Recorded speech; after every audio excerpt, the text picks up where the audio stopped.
Yes, Hot Milk, which is a sort of unsettling psychodrama sprinkled with this kind of seething eroticism, but largely undercut or overpowered by a sense of dread and repressed resentment. So it's adapted from a novel by Deborah Levy. I haven't read the book, and that will be important later on. Written and directed by Rebecca Lenkowicz. I hope that's the correct pronunciation. She was apparently the first living female playwright to have her work produced at the Olivier stage in the National Theatre. As a screenwriter, she's known for co-writing Ida and Disobedience and writing She Said. Now, this is her directing as well. So Fiona Shaw, who I love Fiona Shaw, is Rose, this cantankerous, wheelchair-bound woman with chronic moving pain, non-specific pain that moves around her body. Doctors are at a loss to cure it, and it's kind of hinted at that maybe it's psychosomatic, maybe it's to do with some form of neurosis rather than anything physical. And there are hints of possible trauma in her past or of some kind of unresolved guilt. Emma Mackey is Sophia, who's her daughter, and she's in her 20s. She's an anthropology student. She's meant to be working on a master's, but it doesn't really seem to be going anywhere because she spends most of the time caring for her mother, who bosses her around. They are bound for Spain, where there is a private clinic which might potentially be able to help Rose, although honestly, she doesn't seem to be capable of being helped. When she's in Spain, Sophia meets Ingrid, played by Vicky Krieps, who, of course, most people will remember as being magnificent in Phantom Thread.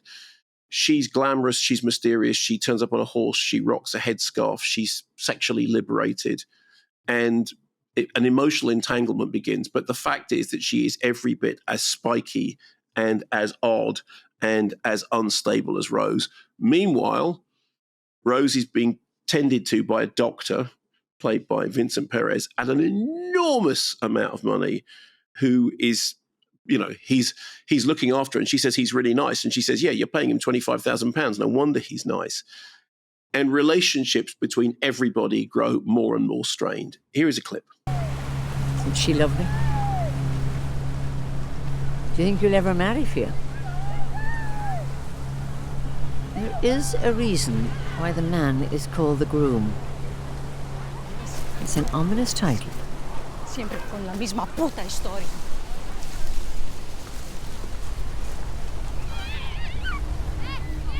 Is that yours?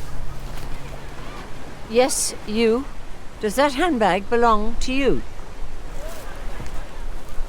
Rose. At the beginning of that, you heard the sound of a barking dog, which during the course of the movie becomes absolutely incessant. And all the way through, there is this sense of everything boiling, simmering, just getting ready to all kind of blow over. I think the performances are really good. I think the performances are really well judged. They're understated. They're well played. The film itself is very ethereal and elusive. Now, apparently, if you have read the book, there are sections in the film in which the film is taking a punt at putting very complex ideas in the book on screen. And I know some people who've read the book who think that doesn't particularly work. I haven't read the book. And having not read the book, I thought that what it did was created an atmosphere that I felt completely involved in. I mean, as I said, it's mysterious and elusive. It has an ending that has proved quite divisive, again, particularly for those familiar with the source novel, of which I'm not familiar. I mean, what I thought was, I went into it knowing nothing about it other than the title. And because I was because every time this happens, then you go, actually, why don't you just ask me, what does the title mean? My guess is that hot milk is, I'm guessing here because I think hot milk is revolting. It's sort of reassuring, isn't it, to start with? Oh, that's interesting. So warming milk in, you put it in hot chocolate or cocoa, Bovril. Does anyone have Bovril?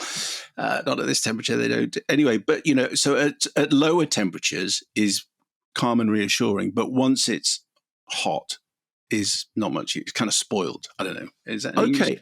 Well, I think that's actually very insightful because I think, well, firstly, I think that obviously when you think of milk, you think of mother's milk. And I think because there is this central mother-daughter dynamic going on, I think that is part of it.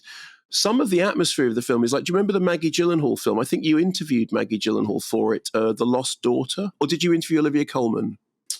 No, it was Maggie. Maggie Gyllenhaal.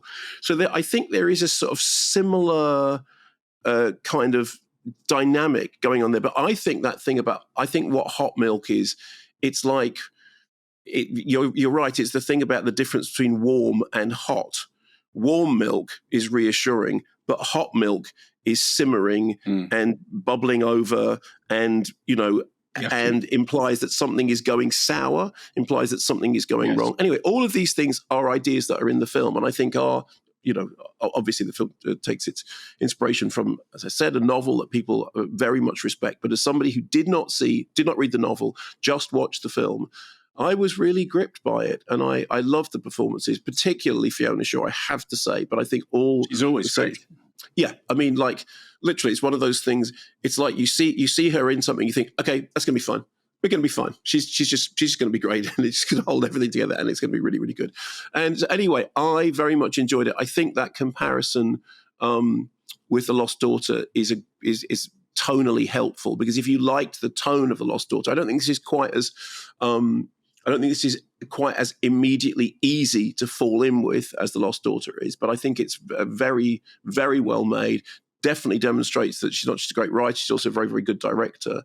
And 3 great performances. And the sound of the barking dog, which is like the sound of the fire under the stove, under the pot on which the milk is boiling. Interesting. And I remember the Maggie Gyllenhaal interview, because I told her that I thought Peter Sarsgaard was hot in her film, which she was very pleased to hear, because they're married. They're married.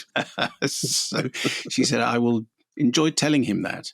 And then Peter came on the show a few months ago, and I told him that, and he seemed to be suitably chuffed, because although he's younger than us, he's at an age when to be told you're hot by anybody is a cool thing.